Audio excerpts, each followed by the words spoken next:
নবী পাক সাল্লাল্লাহু তাআলা আলাইহি ওয়াসাল্লাম বসে আছেন। ইয়ামান শহর থেকে আপনার কিছু মানুষ নবীর দরবারে এলেন, দরুদ ও সালামের নজরানা পেশ করলেন।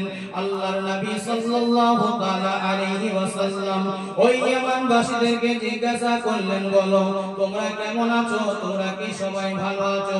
সবাই বললেন, হুজুর আল্লাহর রহমতে আপনার দয়াতে ভালো আছি।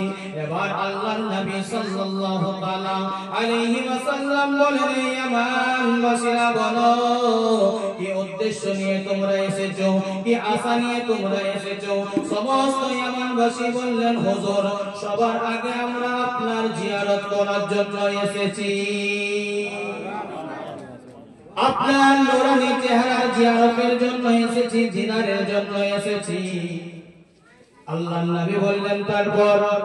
এবার ইয়ামানের মানুষরা বললেন, হুজুর আমাদের একটা ইমামের প্রয়োজন, ইমাম লাগবে, কারণ আমাদের ইয়ামানে ইসলাম ছড়িয়ে পড়েছে, কিছু মানুষ কলেমা পড়েছে, এবার কিছু মাসলা মাসাইল জন্য সঠিকভাবে জামাতে নামাজ আদায় করার জন্য, ঈদ বকরা ঈদের নামাজ আদায় করার জন্য, জুমার নামাজ আদায় করার জন্য আমাদের একটা ইমাম লাগবে।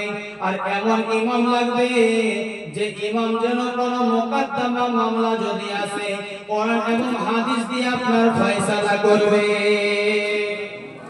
কোরআন এবং হাদিসে ফয়সালা হবে। তো আল্লাহর নবী সাল্লাল্লাহু তাআলা আলাইহি ওয়াসাল্লাম একজন সাহাবীকে বেছে নিলেন, যার নাম ছিল হযরতে মুআজ বিন জাবাল। হযরতে মুআজ বিন জাবাল রাদিয়াল্লাহু তাআলা আনহুকে আল্লাহর নবী সাল্লাল্লাহু তাআলা আলাইহি ওয়াসাল্লাম বলেন, মুআজ আমি তোমাকে ইয়ামানের জন্য ইমাম হিসাবে, কাজী হিসাবে নিযুক্ত করলাম, এতে কি তোমার কি মত আছে বলো?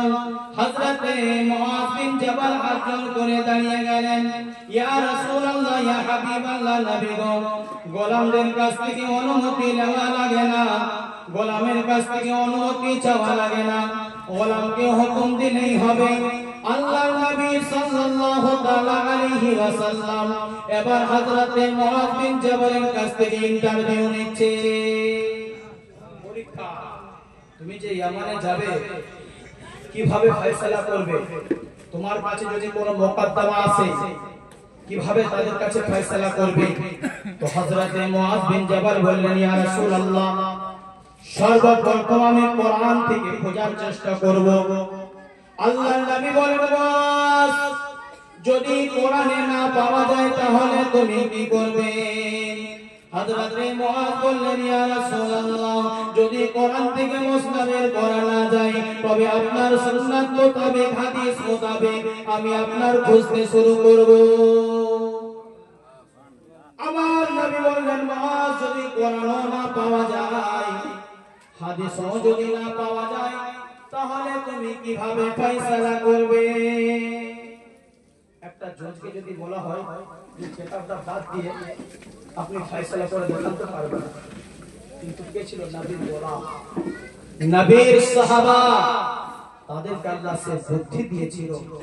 তো হযরতে মুআজ বিন জাবাল বলছে, অনেকে বলেন যে কোরআন হাদিস ছাড়া মানব না, এটা তাদেরকে পৌঁছিয়েছিলেন। হযরতে মুআজ বিন জাবাল বলছে, ইয়া রাসূলুল্লাহ, যদি কোরআনও না পাই, কোরআনে এমন কোন জিনিস নেই যে পাওয়া যাবে না, কিন্তু নবী পরীক্ষা নেওয়ার জন্য এটা আপনার পদ্ধতি বলছে হযরতে মুআজকে কিভাবে ফয়সালা করবে। তো হযরতে মুআজ বিন জাবাল বলছেন, ইয়া রাসূলুল্লাহ, যদি কোরআনকে না পাই, হাদিস শরীফে যদি না পাই, কোরআন এবং হাদিসকে এক জায়গাতে করে